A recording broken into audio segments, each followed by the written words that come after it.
नमस्कार आदरणीय दर्शकबिन्दुहरू, म निशान्त चिलवाल आज पनि यहाँहरूमाझ उपस्थित भइसकेको छु र अहिले केही समय पहिला मात्रै नेपालको सत्ता परिवर्तन भएको छ।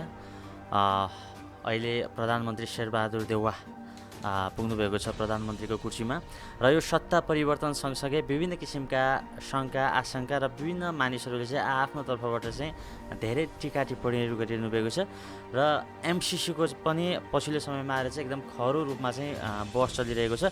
यही विषयमा विशेष कुराकानी गर्नको लागि आज हामीमाझ हुनुहुन्छ अधिवक्ता स्वागत नेपाल। सर, स्वागत छ। धन्यवाद निशान्तजी। पछिल्लो समयको सत्ता परिवर्तनलाई कसरी हेर्नुभएको छ? अहिलेको सत्ता परिवर्तन भनेर मान्छेहरू भनिरहेका छन्, यो परिवर्तन होइन। किनभने 51-52 सालतिर पनि यिनै त थिए नि प्रधानमन्त्री, होइन र? यिनै अनुहारहरू र यही प्रवृत्ति त थियो नि, होइन र?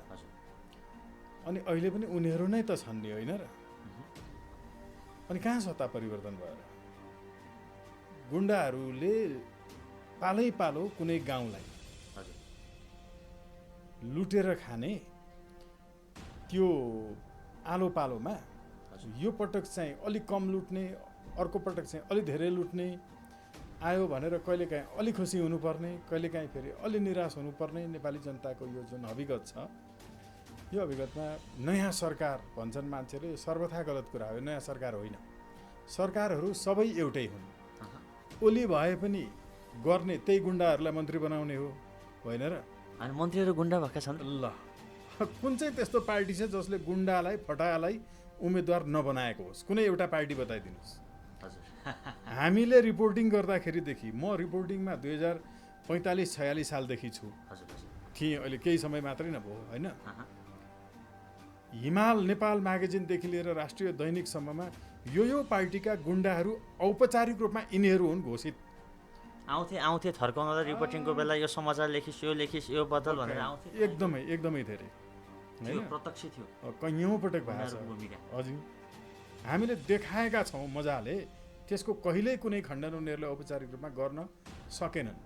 मौनम सम्मति लक्षणम, silence is acceptance, because they didn't have any their logic that मिडियाले के डिसिमिनेट गरिरहेको थियो त्यो गलत हो भन्ने कुरो आधार थिएन। अहिले पनि कुनै त्यस्तो पार्टी छैन जसले गुण्डालाई उम्मेदवार नबनाएको होस्।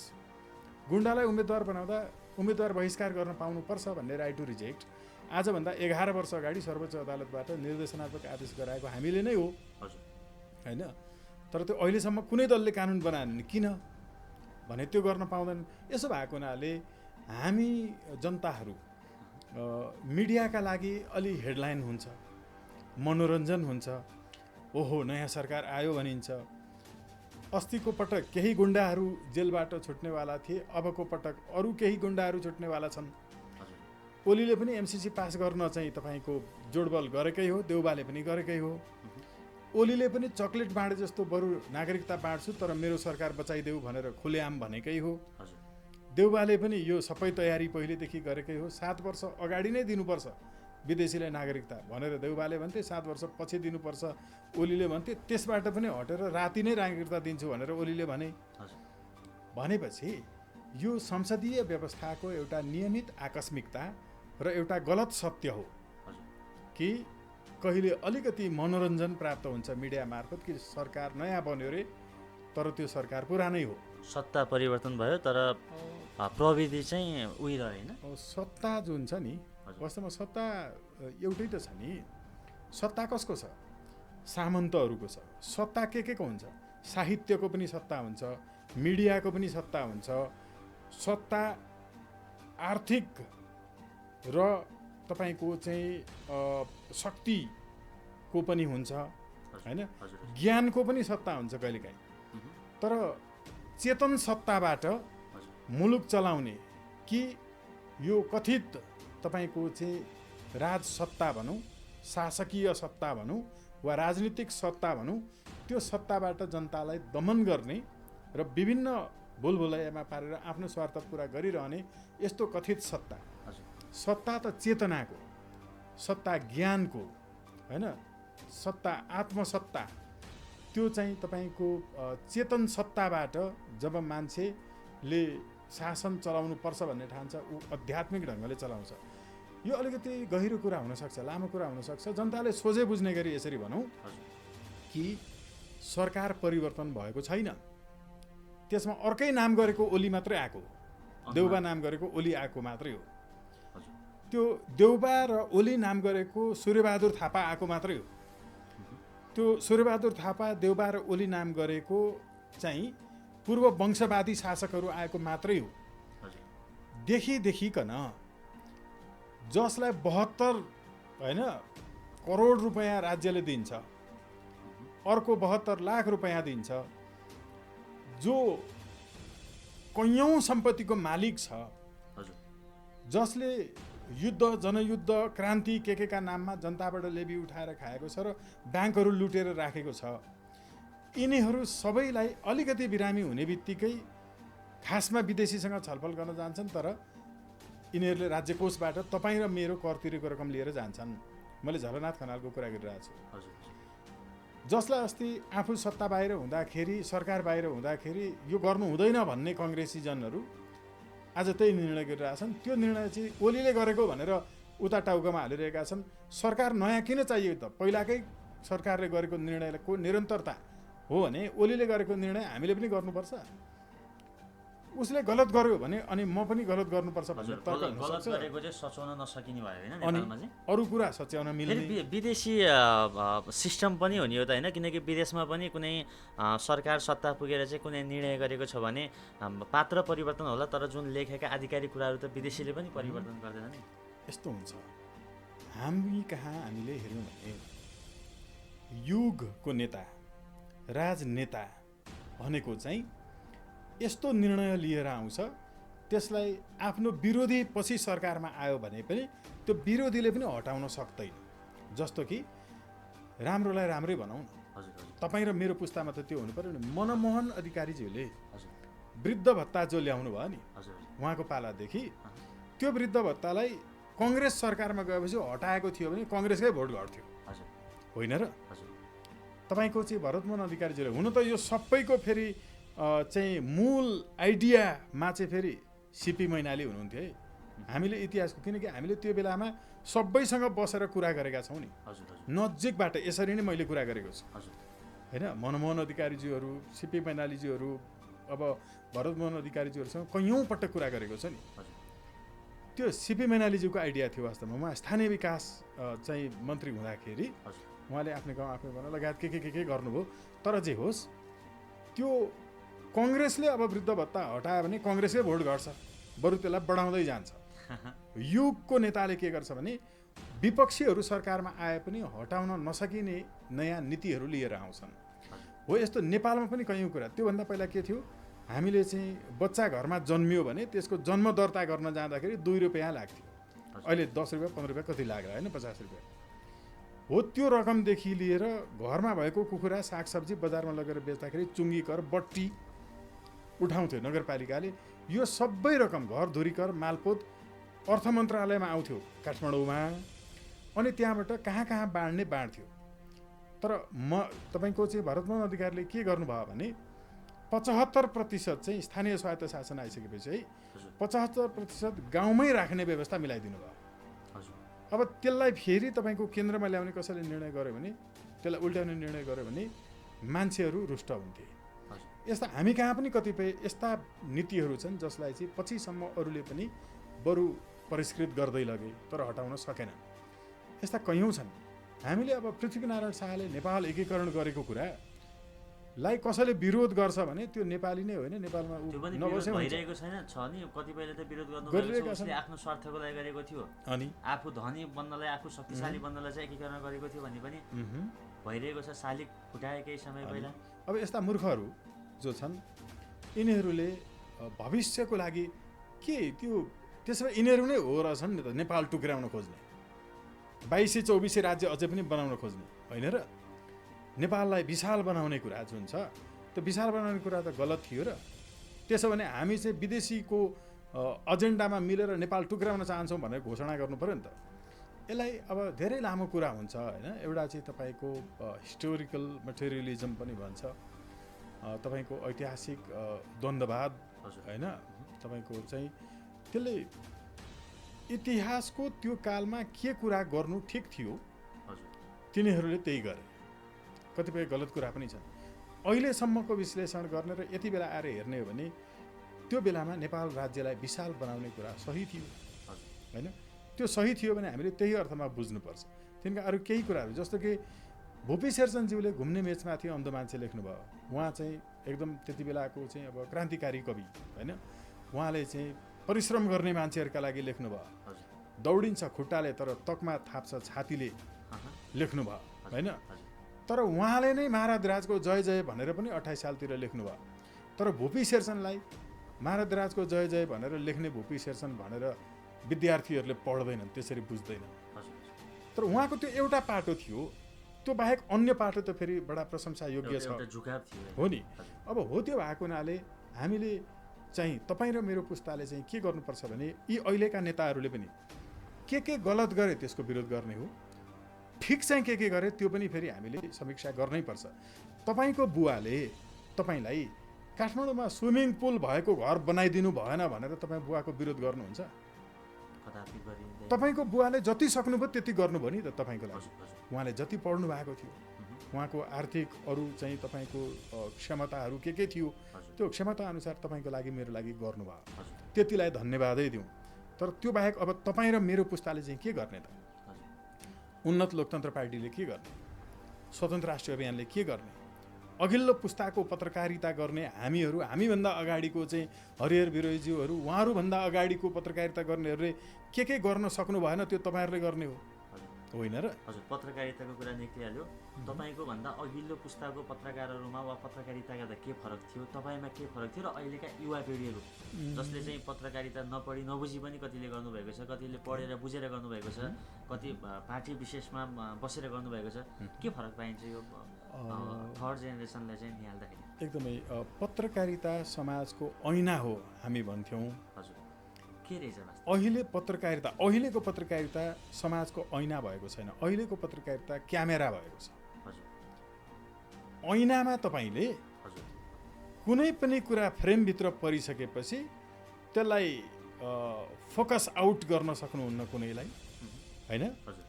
तपाईँले अहिलेको क्यामेरामा जस्तो फ्रेम काटेर ऐनाको दृश्यलाई चाहिँ देखाउन वा लुकाउन सक्नुहुन्न थियो। त्यो साँच्चैमा ऐना थियो, तर अहिले क्यामेरा भयो। क्यामेराले चाहे जति तपाईँको चाहिँ जुम गरेर अनि केही चिजलाई मात्रै देखाउँछ वा जुम आउट गरेर केही चिजलाई तपाईँको चाहिँ लुकाउँछ वा छुपाउँछ वा देखाउँछ। तर ऐनाको एरियाभित्र देखिए जति कुराहरूलाई अझै जुम इन गरेर केन्द्रकोलाई मात्रै देखाउँदैन। ऐनाले चाहिँ जे हो त्यो छर्लङ्ग देखाउँछ, क्यामेराले चाहिँ कुनैलाई फोकस पनि गर्न मिल्ने भयो, कसैलाई वाइड तरिकाले पनि खिच्न मिल्ने भयो। अहिले कुरा ठ्याक्कै बुझिएन। अब यसैले गर्दा अहिलेको पत्रकारिताले एउटा जुम इन जुम आउट गर्ने, प्यान गर्ने होइन, अनि तपाईँको चाहिँ अब टिल्ट अप गर्ने, टिल्ट डाउन गर्ने र कसलाई चाहिँ कसरी कति प्रस्तुत गर्ने क्यामेरा भएकोले गरिरहेको छ। तर त्यति बेलाको पत्रकारिता समाजको ऐना भएको हुनाले त्यसले त्यो गर्न सक्दैन थियो। जस्तो कि छानी एमसिसीको पक्षधरहरूलाई मात्रै लिएर नेपालका केही चाहिँ ठुला भनिएका मिडियाहरूले एमसिसीका पक्षधरलाई मात्रै सञ्चार माध्यम मार्फत एमसिसीलाई सहयोग पुग्ने गरिकन सामग्रीहरू प्रसारण गर्ने, छानिकन संसदीय व्यवस्थावादीहरूलाई मात्रै गर्ने। सर्वोच्च अदालतले राइट टु रिजेक्ट र रिकल दिएनौ भने यो लोकतन्त्र हुन सक्दैन, यो परम्परागत लोकतन्त्र हो। उन्नत लोकतन्त्रमा चाहिँ तपाईँको राइट टु रिकल र रिजेक्ट हुनुपर्छ भनेर निर्देशनात्मक आदेश दिँदा पनि यो बारेमा चाहिँ पुरै तपाईँको ब्ल्याक आउट गर्ने। मैले यस अर्थमा भन्न खोजेको।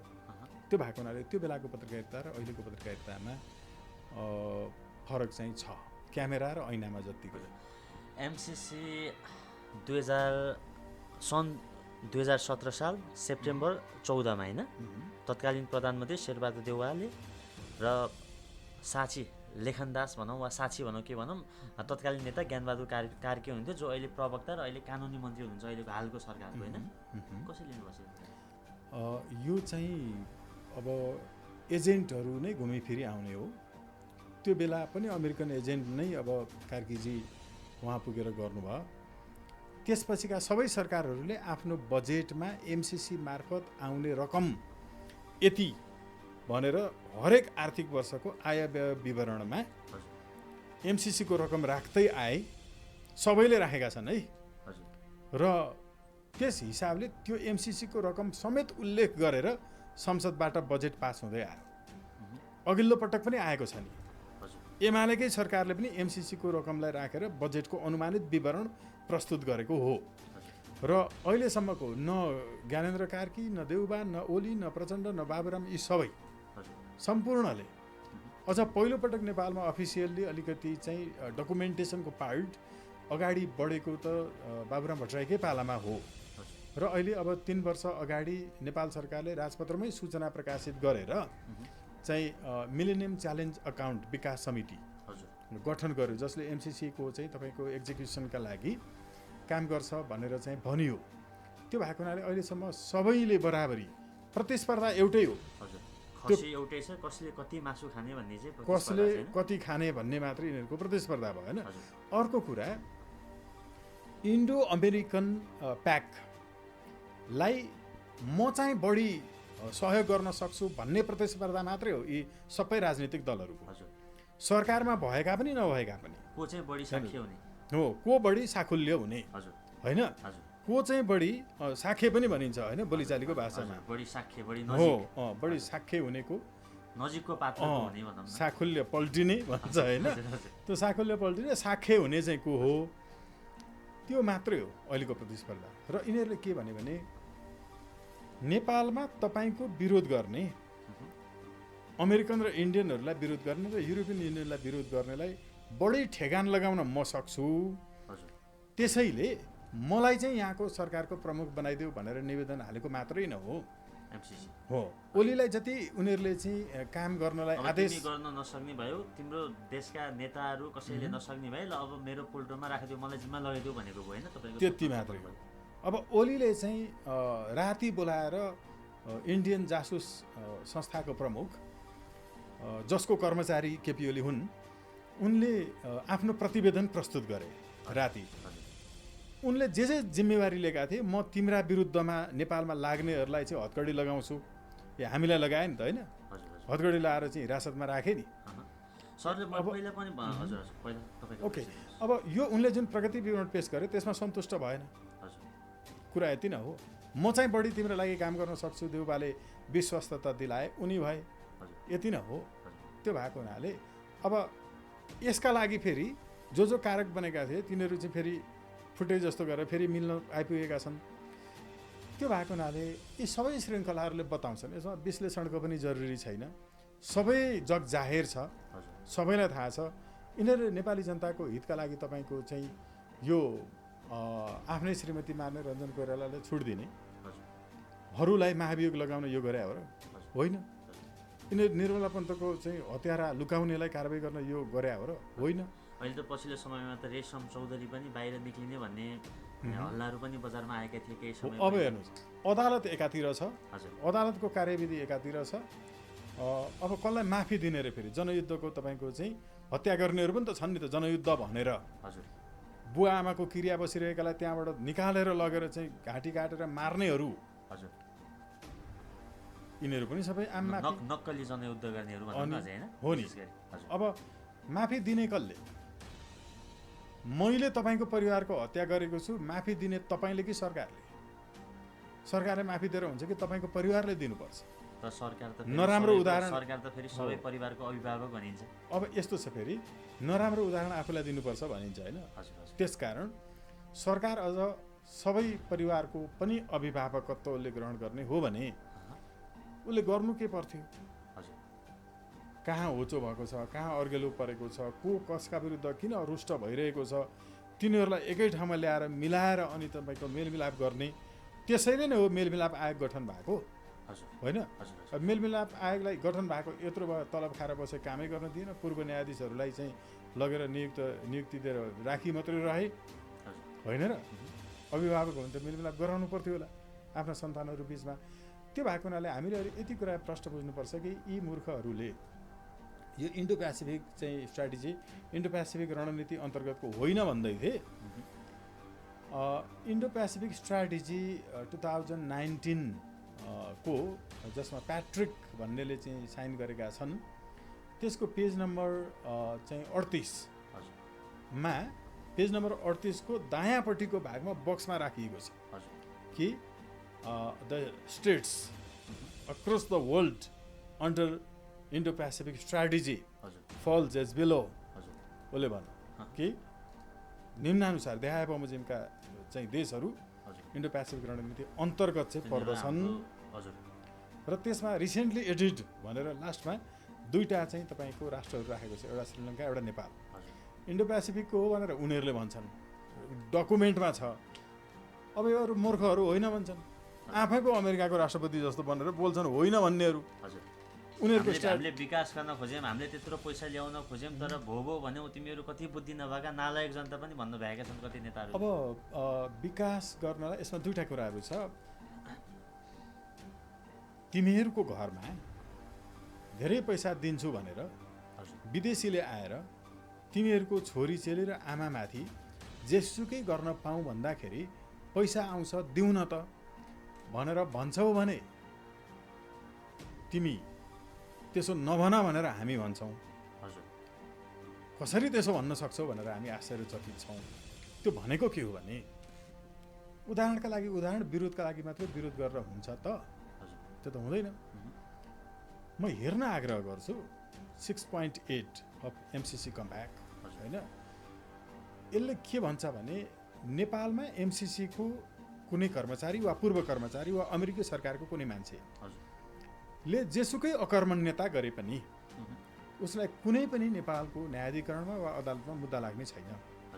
भनेको यहाँ चेलीबेटी बलात्कार गर्यो भने पनि अमेरिका पुर्याइदिन्छु, म चाहिँ एमसिसीको कर्मचारी हो भनेर पैसा लिएर उसले त्यो काम गरेन भने यसरी ठगिएका नेपालमा धेरै छन्। नेपाल सरकार भने स्थानीय सरकार बन्ने भयो र प्रमुख सरकार भनेको चाहिँ एमसिसी बन्ने भयो। प्रमुख सरकार एमसिसी अमेरिका बन्ने भयो। हजुर, दर्शकहरूले बुझ्ने भाषामा भन्नुपर्दा। अब अर्को कुरा हेर्नु, विकास हामीले चाहने हो भने 53 अर्बको सहयोग रकम चाइनाले घोषणा गर्दाखेरि किन संसदबाट पास गर्नु परेन योभन्दा पहिला?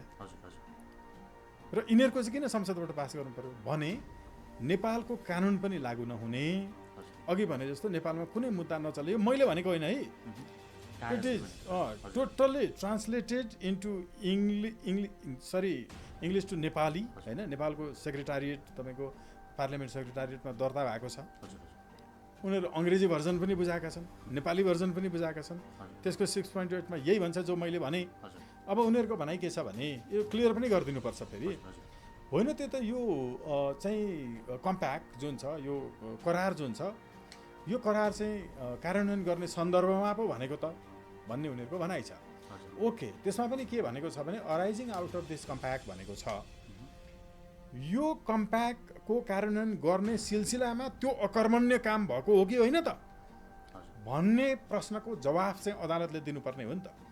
अदालतले व्याख्या गर्ने हो नि त। अदालतमै जान पाइँदैन भनेको छ पहिल्यै, त्योभन्दा पहिलाका धारामा। जब अदालतमा तपाईँ जान पाउनुहुन्न, त्यो चाहिँ अराइजिङ आउट अफ दिस कम्प्याक्ट हो कि होइन त भन्ने कुरो त हामीले खोज्नै पाउँदैनौँ। अब यसको व्याख्या त उनीहरूले गर्ने भयो, नेपालको अदालतले गर्न पाउनै भएन। त्यस कारण कानुन नपढेका यी केही विद्वानहरू अमेरिकामा बसेर युट्युब च्यानलहरू चलाइरहेछन् अहिले। हेर्नु, नामै थाहा पाइसक्नु भयो होला, पिएचडी धारीहरू हुनुहुन्छ, उहाँहरूले भन्दै हुनुहुन्छ जसलाई न कानुनको कुनै ज्ञान छ, न कानुन पढेका छन्, होइन? इट्स अल नन एन्ड होइन? अब यो चाहिँ तपाईँको एउटा इथिकल पनि हुन्छ र बुझ्नुहुन्छ। सरी स्वागतजी भनेर युट्युबमा चाहिँ थम्बनेल बनाएर टाइटल राखेर राख्नु भएको छ उहाँहरूले। हेर्नु है, त्यो कानुन जानेन। हजुरसँगको प्रतिस्पर्धा रहेछ होइन उहाँहरूको? त्यही देखियो त हेर्दा त मेरो त सरी स्वागतजी भन्दै राख्ने त, किनकि एमसिसी त स्वागत नेपाली पास गर्न लगाएको पनि होइन। होइन स्वागत नेपाली त जे हो त्यो कुरा आफ्नो ओठ सुकुन्जेल थुक सकिन्जेल चाहिँ आम जनताहरूले चाहिँ यो भनेको यो है, यो भनेको यो है भनेर बुझाउँदा सबै जनताहरूले बुझिसके। तर त्यति विद्वानले किन नबुझेका, नेपालको सबैभन्दा चाहिँ विश्वकै सबैभन्दा नम्बर 1 सहरमा बसेर पनि किन नबुझ्नु भएको, नेताहरूले किन नबुझ्नु भएको, सबै अब तिनलाई म अङ्ग्रेजी बुझ्न आग्रह गर्छु कि हजुर हैन, हजुर त्यसको इन्टरप्रिटेसन हजुर हैन। Any legal arrangement if it has to be interpreted in accordance with legal interpretation act 2010 नेपालको कानुन व्याख्या सम्बन्धी ऐन 2010 अनुसार व्याख्या हुन्छ। तिनले भनेर होइन, मैले भनेर पनि होइन, न्यायाधीशले भनेर पनि होइन। हेर्नुहोस्, लेखिएको कुरा त्यो लेखिएको कुरा के हो भने कुनै पनि अकर्मण्य काम गर्यो भने नेपालमा मुद्दा लाग्दैन। त लेखेको छ त बुझ न। ओके, अकर्मण्य काम भनेको चाहिँ एमसिसीको कम्प्याक्ट चाहिँ एक्जिक्युट गर्ने, त्यसको चाहिँ कार्यान्वयन गर्ने, इम्प्लिमेन्ट गर्ने सवालमा हो। अब यो विवाद इम्प्लिमेन्ट गर्ने सवालमा हो कि होइन भनेर त खोज्नु पऱ्यो नि त। हो त खोज्ने कहाँ त भन्दा त्यही कम्प्याक्ट भयो भने चाहिँ त्यही इन्टरनेसनल लको कि विद्यार्थी हुनु पऱ्यो हामीसँग हाम्रा कुरालाई खण्डन गर्न, कि नेपालको डोमेस्टिक लको विज्ञ हुनु पऱ्यो हाम्रा कुरा खण्डन गर्न होइन। अनि अब प्लेन बनाउने चाहिँ एरोनोटिकल इन्जिनियरिङ पढेर, अर्को तपाईँको हायर एजुकेसन पोलिसी पढेर अनि यो कुराको व्याख्या गर्न जान्दछ नि त बिचराहरू, अब थाहै छैन। अनि अब बिगारेर जे मन लाग्यो त्यही सोझै भनेको छ त इन्डियन गभर्मेन्टको कन्सेप्टमा। हेर्नु, मैले सेड्युल नम्बर 5 को चाहिँ कुरा गरिरहेको छु, त्यसका विभिन्न चाहिँ होइन छन् सेक्सन्सहरू। अब भारतीय सरकारको, इन्डियन सरकारको सम्मतिमा नेपाल सरकारले चाहिँ प्रस्तुत गर्नुपर्ने भनेर लेखिसकेपछि तिमी के खोज्छौ योभन्दा बढी नेपाल विरुद्धको हस्तक्षेप होइन र? अब होइन, इन्डियाले चाहिँ सम्मति नदिकन कसरी गर्न सकिन्छ त? हामी त सानो देश हो, हामी त उसको एजेन्ट हौँ पो भन्छ नि त सिधै। त्यसो भन्नेलाई के लाग्छ त? केही पनि लाग्दैन। त्यो भएको हुनाले अहिले हामीले एमसिसीमा एकदम महत्त्वपूर्ण रूपमा बुझ्नुपर्ने, सर्वसामान्यले बुझ्नुपर्ने, यो विकासको योजना होइन, यो एउटै योजना हो। यो आर्थिक कार्यक्रमै होइन, यो विशुद्ध रूपमा सैन्य रणनैतिक कार्यक्रम हो अमेरिकाको, जो तपाईँको चाहिँ इन्डो पेसिफिक स्ट्राटेजी 2019 को पेज नम्बर 38 मा लेखिएको छ। त्यो पढ्नुहोस्। एक। दोस्रो कुरा, यो नेपालको सार्कलाई, मतलब नेपाल संलग्न रहेको सार्कलाई खतम गरेर नेपालको सैनिकलाई तपाईँको चाहिँ पूर्ण रूपमा चाहिँ विघटन गरेर सेनालाई, नेपाललाई एउटा क्वाड भन्ने चाहिँ तपाईँको सैनिक सङ्गठन छ, जापान, अमेरिका, इन्डिया लगायत यसका सदस्यहरू छन्। त्यो अन्तर्गत नेपाली सेनालाई पार्नका लागि चाइनाको तपाईँको चाहिँ त्यो फ्री टिबेट मुभमेन्टलाई चाहिँ अझ आगो लगाउनका लागि भनेको, त्यसलाई अझ बढी तपाईँको चाहिँ प्रज्वलित गर्नका लागि भनौँ होइन, त्यसलाई अझै तपाईँको चाहिँ इन्फ्लेम गर्नका लागि यो गरिँदैछ। किनकि नेपालमा बसेर चाइना विरुद्ध गतिविधि गर्ने, हामी चाइनाको पक्षमा छैनौँ है, हामी असंलग्न परराष्ट्र नीतिको पक्षमा छौँ। त्यसैले कुनै देश विरुद्ध नेपालको भूमि प्रयोग हुन दिँदैनौँ, जतिसुकै रकम नेपाललाई दिउन्। एक। दोस्रो, मैले त्यहाँ हिसाब गरेको, साथीहरूले पनि निकाल्दै हुनुहुन्थ्यो, 1600 चान्चुन पर्ने रहेछ क्या तपाईँको र मेरो भागमा। हजुर, हाम्रो पर पर्सन हाम्रो त्यो एमसिसीको रकम जति नेपालमा जम्मा गरेर। हजुर हजुर हजुर, हेर्नु है, 1600 रकम तपाईँ र म निकाल्छौँ होला नि त एमसिसी तपाईँको चाहिँ आउनु पर्दैन भन्नलाई। यत्रो ऋण त लगाएका छन् तपाईँको ओली सरकारको समयमा नेपालमा 3 दोबर विदेशी ऋण हुन लागिसक्यो पहिलाको भन्दा। एकजना नेपालीको टाउकोमा 48,000 कति भनेको एउटा तथ्याङ्क सुनेको थिएँ केही समय पहिला मैले। अब यो भएको हुनाले हामीले आमा बेचेर चाहिँ घिउ खानका लागि चाहिँ पैसा ल्याउनु छैन। र यसमा फेरि तपाईँको चाहिँ मैले 5.1 को कुरा गर्छु। यो प्रोजेक्टमा इनकेस कुनै कारणले तपाईँको अब्स्ट्याकलहरू आयो भने नेपालले चाहिँ अमेरिकाको जे नीति छ त्यो नीति मान्नुपर्छ। यसले हरेक दिनको ब्याज बुझाउनु पर्छ। हजुर हेर्नु यो रकमको र यो सम्पूर्णबाट नेपाललाई चाहिँ कि अमेरिकी तपाईँको प्लेग्राउन्ड बनाउने कि चाहिँ हामीलाई आर्थिक रूपमा टाढ पल्टाउने यो रणनीतिका साथी आएको छ। त्यो भएको हुनाले यो भन्दा बढी अरू कुनै यसको विषयमा तर्क गर्नु होइन खोजिरहनु चाहिँ पर्छ जस्तो मलाई लाग्दैन। स्वागत सरले केही समय पहिला पनि मैले तपाईँसँग कुरा गर्दाखेरि तपाईँले भन्नुभएको थियो कि एमसिसी केही पर हामीले धकाल्यौँ तर त्यो चापी नै बन्द गर्न भने सकेनौँ, चापी नै लक गर्न भने सकेनौँ, केही पर चाहिँ हामी धकाल्न सफल भयौँ भन्नुभएको थियो। अब त फेरि त्यो चापी खोलिने हो कि भन्ने आशंकामा चाहिँ धेरै नेपालीहरू हुनुभयो। अब यसको विरुद्धमा हामी के गर्नुपर्ने थोरै के बताए? अहिले हामी जस्तो आज पनि एउटा चाहिँ बैठक थियो, हिजो पनि त्यो थियो। हामी धेरै अभियानहरू दलहरू जो संसदमा रहेका छैनन्, संसदमा नरहेका दलहरूको मात्रै हामीले किन गरिरहेका छौँ भने हामी पनि निर्वाचन आयोगमा दर्ता भइसकेको भएको हुनाले हामीले चाबेलमा चाहिँ त्यसको एउटा चाहिँ बैठक गऱ्यौँ। आज हामीले चाहिँ अनामनगरमा गऱ्यौँ। त्यसै गरी हामी अहिले अरू चाहिँ दलहरूसँगको छलफलमा बैठकमा छौँ र यसको पहिला योभन्दा अगाडि चाहिँ युवराज खतिवडाले चाहिँ संसद सचिवालयमा दर्ता गरेपछि फेरि दर्ता भएको छैन, किनकि पहिला नै दर्ता भएको अर्को अधिवेशन सुरु भइसकेपछि पुनः दर्ता गरेर मात्रै ल्याउनु पर्ने हुन्छ वा पहिला दर्ता भएकालाई त्यो प्रस्तावको रूपमा ल्याउनु पर्ने हुन्छ।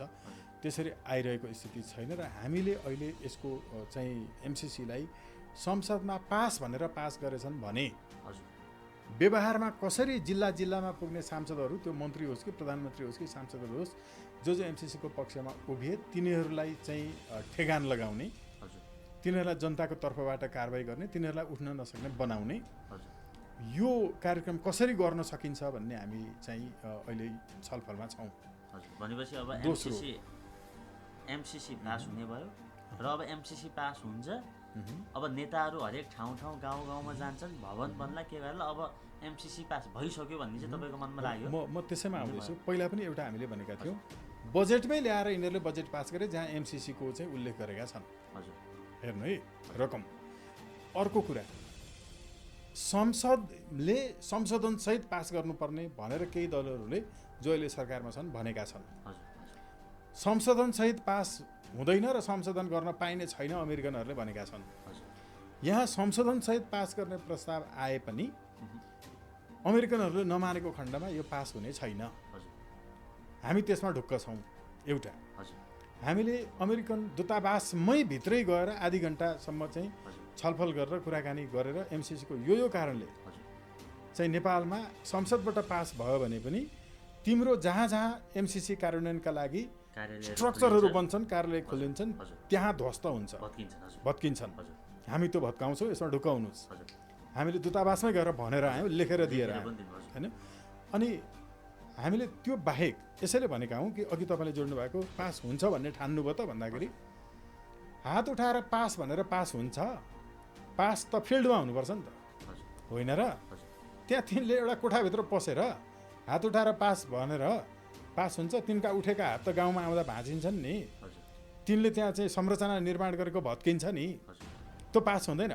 Pass it denotes for the implementation of any project. Implement हामी हुन दिन्नौँ नि त। अब इम्प्लिमेन्ट हुन नदिने बित्तिकै के हुन्छ स्थिति? त्यसमा हामीलाई मतलब छैन। द्वन्द्व त जरुरी छ नि, द्वन्द्व जरुरी छ, द्वन्द्व अवश्य सम्भावी छ, द्वन्द्व नभएकोले यो भइरहेको छ। एमसिसी रोक्नको लागि हामीसँग कुनै सामर्थ्य छैन, हामी केही गर्न सक्दैनौँ। हामीले सांसदहरूलाई एमसिसीको प्रस्ताव हुने बेलामा पास भएपछि गर्ने कुरा त आफ्नो ठाउँमा भए होइन न, मैले त्यही भन्दैछु। सांसदहरूलाई एमसिसीको जब आउँछ नि, यो तपाईँको चाहिँ सेक्रेटारिएटमा चाहिँ दर्ता हुन्छ, त्यसपछि बिजनेसको रूपमा यसलाई राखिसकेपछि अनि सांसदहरू विरुद्धको कारबाही सुरु हुन्छ। त्यो ठाउँ ठाउँबाट हुन्छ, किनकि सबै जसोलाई हामीले त हाम्रो वेबसाइटमै हाम्रो चाहिँ पेजहरूमै अफिसियल्ली राखेका छौँ फोन गरेको होइन। त्यसमा अर्थमन्त्रीलाई फोन गरेको छ, युवराज खतिवडालाई फोन गरेको छ, यी कोमल ओलीहरूदेखि लिएर यी सबैलाई फोन गरेको छ। हेर्नु अब हो यो अडियो सहित राखिदिएको छ है, उहाँहरूलाई फोन गरेको होइन। अहिले पनि देख्न सकिन्छ, हिजो आजै पनि त्यति बेलाको पनि हामीले त्यसलाई फेरि होइन अगाडि राखिरहेछौँ। उहाँहरूले यो चाहिँ पार्टीले निर्णय गर्ने भएको हुनाले हामी चाहिँ केही पनि भन्न नसक्ने हालतमा छौँ धेरैले भन्नुभएको छ। हजुर भनेपछि सबैलाई मनै मन परेको छैन, मन तर परेको बोल्न छैन। नसक्ने अवस्था चाहिँ भयो हो। बाहिरबाट हेर्दाखेरि हैन। अनि किन छुचो हुने, किन छुचो हुने, पार्टीले भोलि चाहिँ फेरि होइन कारबाही गर्छ कि भन्ने सबै जसो सांसदहरूलाई छ। हजुर दोस्रो कुरा हामीले सोध्यौँ, तपाईँले यसको बुँदा बुँदा पढ्नु भएको छ, 6.8मा के भनेको छ भन्नुहोस् त। अघि मैले भने नि हजुर हजुर 5.1 to 4 सम्म के भनेको छ भन्नुहोस् त। उहाँहरूले यो बताउन सक्नु भएन। सुन्नुहोस् त्यहाँ यो भनेको छ, यसमा तयार हुनु, ओहो त्यस्तो हो र भन्नुभएको छ। हेर्नुहोस् त्यो भएको हुनाले यो पास हुँदैन। पास हात उठाएर पास भनेर हुँदैन, पास फिल्डमा हुनुपर्छ, त्यो हुन दिने रूपमा पास होला, तर चाहिँ प्र्याक्टिकल रूपमा चाहिँ पास हुँदैन। पास हुँदैन। र जब पास गर्नका लागि योजना बन्न थाल्छ त्यति बेला सांसदहरू संसद भवनसम्मै पुग्न नसक्ने चाहिँ स्थिति हुन्छ। अब यो भएको हुनाले यसको सवालमा, किनकि यो जीवन मरणको लडाइँ हो, देश बेच्नेहरू नै तपाईँको सत्तामा पुगेपछि त्यसका विरुद्ध जनताले चाहिँ उठ्नै पर्छ। हिजो पनि उठेको हो, आज पनि उठ्न पर्छ। र हामीले अहिले यो जुन तपाईँको अदालतको फैसला पश्चात होइन, कतिले खुसियाली मनाए, कतिले दीपावली गरे, कतिले लड्डु खाए। हामीले त्यति बेला भनेको थियौँ लड्डु खाने बेला होइन। नेपाली जनतालाई एउटा सर्पले निल्न आँटेको भ्यागुत्वलाई अर्को ठुलो सर्प आएर तपाईँको चाहिँ त्यो सर्पलाई सानोलाई खेदायो, अनि भ्यागुत्व उफ्रिँदै अलि परतिर पुगेको, फेरि ठुलो सर्पले त्यही भ्यागुत्वलाई खाइदियो। हामी नेपाली जनता त्यही भ्यागुत्व जस्तो भएका छौँ, जसलाई एउटा सर्पले निल्न लागेको अवस्थामा अर्को सर्प आएर छुटाएर त्यसैले खान खोज्दैछ। यिनीहरू यो सर्पहरूको बिचमा हामीले बुझ्नु चाहिँ यसरी पर्छ। मैले केही समय पहिला पनि तपाईँसँग कुरा उठाएको थिएँ, सरकार परिवर्तन भन्दा पनि अझै पात्र परिवर्तन होइन, पात्रहरू परिवर्तन भए। केपी ओलीको ठाउँमा शेरबहादुर देउवाजी आउनुभयो। हरेक कुराको राम्रो नराम्रा पक्षहरू अहिलेको नागरिकले चाहिँ केलाएर हेर्छन् है। कुनै नेताले कसैलाई गाली गर्यो भन्दैमा पछि पछि दौडेर गाली गरिहाल्दैनन्। भन्नु न, स्वागत नेपालका कति गल्ती कमी कमजोरी छन् नि त, छैन? म यसरी भन्छु कि मार्नु नै पर्छ भन्छु। अब उनका नेतालाई मैले मार्नुपर्छ भनेपछि जसले नेपाल आमाका विरुद्ध विदेशी बाबु पर्म लगाएर खोज्छ त्यसलाई मार्नुपर्छ म भन्छु, मलाई मारे पनि मार। तर जो तिनका चाहिँ अरौटे भरौटेहरू छन् तिनीहरूले त मलाई गाली गर्छन्, गर्नुपर्छ, केही फरक पर्दैन। किनकि म गाली पनि खान, ताली पनि खान, दुइटै कुराका लागि चाहिँ तयार भएर आएको छु होइन। तर मलाई गाली कस्तो मान्छेले गर्छ, कुन विचार राख्नेले गर्छ, त्यति नै हेर्ने हो। जसले पुरा भिडियो हेर्दैन, अनि जसले थम्बनेलको आधारमा, टाइटल हेरेको आधारमा चाहिँ कमेन्ट गर्छ, त्यस्ता मान्छेले गाली गर्छन्। पुरै भिडियो हेरेर सबै बुझ्ने मान्छेले त गाली भन्दा नि आफ्नो तर्क राख्न सक्नु पर्यो नि कमेन्टमा होइन। अब हो त्यो तर्कपूर्ण हिसाबले चाहिँ तर्कपूर्ण कमेन्ट नै देखिँदैन अहिले दर्शकहरूको। धेरै दर्शकहरूले गाली कि समर्थन कि गाली, कुनै त्यो भित्र जति इस्युमा हामीहरू बोलिरहेका छौँ त्यसमा कुनै तर्क देखिँदैन कि। त्यो कि हामी सबै नेतालाई, त्यसैगरी हामीले धेरै क्षेत्रका धेरै मान्छेलाई दोष लाउँछौँ। हामी आफूहरू पनि सचिन पर्ने होइन कतिपय ठाउँहरूमा एकदमै जरुरी छन्। लोकतन्त्रमा नागरिकको पनि कर्तव्य छ। अहिले फेरि छाडापन अलि बढेको पनि पाइएको छ होइन। अनि यो भएको कारणले हामीले अहिलेको नागरिक चाहिँ साँच्चै सुपठित होइन, नयाँ पुस्ताको चाहिँ त्यसरी हेर्दैन है। नयाँ पुस्ताको चाहिँ ज्यान मात्रै नयाँ भएर नयाँ पुस्ता हुँदैन, ढिलो जन्मिएर मात्रै नयाँ पुस्ता हुँदैन। यो राष्ट्रको जीवनमा 100 वर्ष भनेको त कति हो र? लाखौँ लाख वर्षको धरतीमा, करोडौँ वर्षको धरतीमा 100 वर्ष को मान्छे र 1 वर्षको मान्छे एउटै युगको मान्छे, एउटै जेनेरेसनको मान्छे हो। त्यसैले अहिलेको 1 वर्षको मान्छे, अहिलेको 20-25 वर्षको मान्छे र 100 वर्षको मान्छे को ढिलो अलिकति जन्म्यो, को अलिकति चाँडो जन्म्यो, यसले नयाँ पुस्ता र पुरानो पुस्ता अनि तन्किएका छाला मात्रै हो नि। एउटा कथा पढाएको थिएँ मैले लिउ टल्स्टयको, तपाईँको चाहिँ पुरा हेर्दाखेरि जिल जिल शरीर भएको, जीर्ण शीर्ण होइन, रेलमा जाँदै गर्दाखेरि, अनि तर आँखा चाहिँ क्या एकदम चम्किलो के। अनि छेउमा बसेका दुईटा नवयुवाले चाहिँ सोधे, तपाईँको उमेर हेर्दाखेरि तपाईँ चाहिँ होइन 100 वर्ष पुग्न आँटे जस्तो देखिन्छ, तर आँखा तपाईँको कस्तो चम्किलो छ होइन, तपाईँ अवस्थामा के खानुहुन्छ भनेर सोध्छन्। अनि ती वृद्धले के जवाफ दिन्छन् भने, वास्तवमा बाबु मैले तपाईँहरूले जे खाने त्यही खाने हो, हजुर तर त्योभन्दा बाहेक मैले चाहिँ एकदम धेरै चाहिँ गाँजा भाङ धतुरू इत्यादि होइन अपिमचरी खाएको कारणले यस्तो भएको भनेर चाहिँ भन्छ। हजुर अरे त्यस्तो हो र, ड्रग्स खाँदा चाहिँ यस्तो हुन्छ भनेर सोधेँ। हुन्छ नि, किनभने म वास्तवमा मान्छे चाहिँ अहिले 40 वर्षको हो, त्यो खाएको कारणले। हजुर त्यही भएर मान्छे बुढो हुँदा पनि आँखा चाहिँ उस्तै रहन्छ, हजुर हेर्नु है। हजुर शरीर चाहिँ सबै बिग्रिसक्यो, हजुर अनि आँखाको उमेर चाहिँ 40 वर्षको मात्रै थियो, हजुर हेर्नुहोस् है। हजुर भएको यो थियो। हजुर अहिले हामी अघि तपाईँले भन्नुभयो शरीर चाउरेर के भएर इत्यादि, त्यो मात्रै होइन, हाम्रो चेतनाको स्तर के छ, नयाँ पुस्ताको नयाँ विचारको नयाँ पार्टी भनेको के हो, जसले यो सबै कुरा छोडेर नयाँ ल्याउँदैन, त्यो नयाँ होइन। त्यो नयाँ के हो, राणाकालमा तपाईँको जनताले आफ्नो प्रधानमन्त्री, आफ्नो चाहिँ जनप्रतिनिधि डाइरेक्ट आफ्नो 51%ले छान्न पाउँदैन थियो, पञ्चायतमा पनि पाएन। 46 सालपछिको बहुदलीय व्यवस्थामा पनि डाइरेक्ट जनताले छानेन, सरकारको प्रमुख त सांसदहरूले छाने। अहिले गणतन्त्रमा पनि सरकारको प्रमुख केपी ओलीलाई तपाईँले भोट हाले हो र? झापाको एउटा ठाउँको अलि यति मान्छेले नै भोट हालेको हो, अनि यो देशको यति मान्छेले भोट हालेर त तपाईँको र मेरो देशैभरिको मान्छेको प्रधानमन्त्री चाहिँ देउबा हुन्छ त? कम्तीमा देशभरिका 51% मान्छेको भोट नपाइकन ऊ कसरी बहुमतको हुन्छ? सांसदले भोट हाले भनेर भन्ने हो भने यो बहुमतको भन्न पाइँदैन, बहुसिटको भन्नुपर्छ। हो यो नयाँ कुरा होइन, बहुमत होइन, बहुसिटको हो। त्यसैले सिटको खरिद बिक्री हुन्छ त्यहाँ, अनि विदेशीले सांसदलाई खरिद बिक्री गरेर सरकार ढालिदिन्छन्। जो बाबुरामले पनि भने साँचो मेरो हातमा थिएन, प्रधानमन्त्री भैटोपलले मात्रै।